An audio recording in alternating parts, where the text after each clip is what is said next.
आज हम बनाएंगे बहुत ही यम्मी और बहुत ही डिलीशियस रेसिपी जो बच्चों को बहुत ही ज़्यादा पसंद होती है। इफ्तारी में तो उन्हें ये चीज़ चाहिए होती है। वो कहते हैं कि कस्टर्ड लाजमी होना चाहिए। तो आज हम बनाएंगे क्रीमी कस्टर्ड रेसिपी, वो भी अरबिक तरीके से। तो आइए फिर रेसिपी को स्टार्ट करते हैं। अस्सलाम वालेकुम, कैसे हैं आप सब? उम्मीद है कि मानो सेहत की बेहतरीन हालतों में होंगे।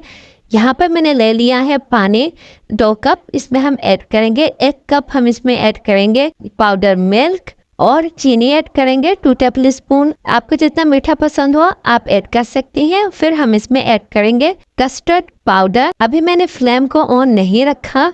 जब हम ये सारी चीज़ें ऐड कर लेंगे उसके बाद ही हम फ्लेम ऑन करेंगे। अब हम लास्ट में इसमें ऐड करेंगे पिस्ता क्रीम। ये लास्ट में आपको ऐड करनी है, इससे बहुत ही ज़्यादा अच्छा टेस्ट और क्रीमी टेस्ट आता है।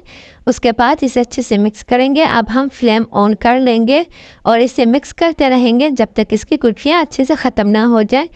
ये बिल्कुल रेडी हो चुका है। तकरीबन हमें इसे कुक करना है जब तक ये अच्छे से बॉईल हो जाए और उसके गुठलियाँ बिल्कुल ख़त्म हो जाए। अब हम इसे निकाल कर फ्रिज में रख देंगे। तकरीबन 15 से 20 मिनट तक रेडी हो जाती है। अब हम इसे सर्व करेंगे। यहाँ पर कस्टर्ड के साथ कैरामल सॉस भी दिया जाता है, वो मैंने ऐड कर लिया था। अब हम इसे पलट देंगे और इसे टैप टैप करते हुए इसे निकाल लेंगे। ये बिल्कुल इजी तरीके से निकल जाती है। ये देखें बिल्कुल अच्छे से निकली है। थोड़ी सी टूट गई है, बस कोई बात नहीं।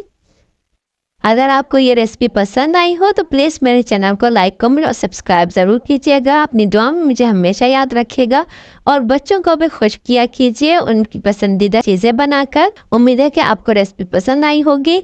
तो फिर मिलते हैं नई वीडियो के साथ, नई रेसिपी के साथ। खुदा हाफिज़।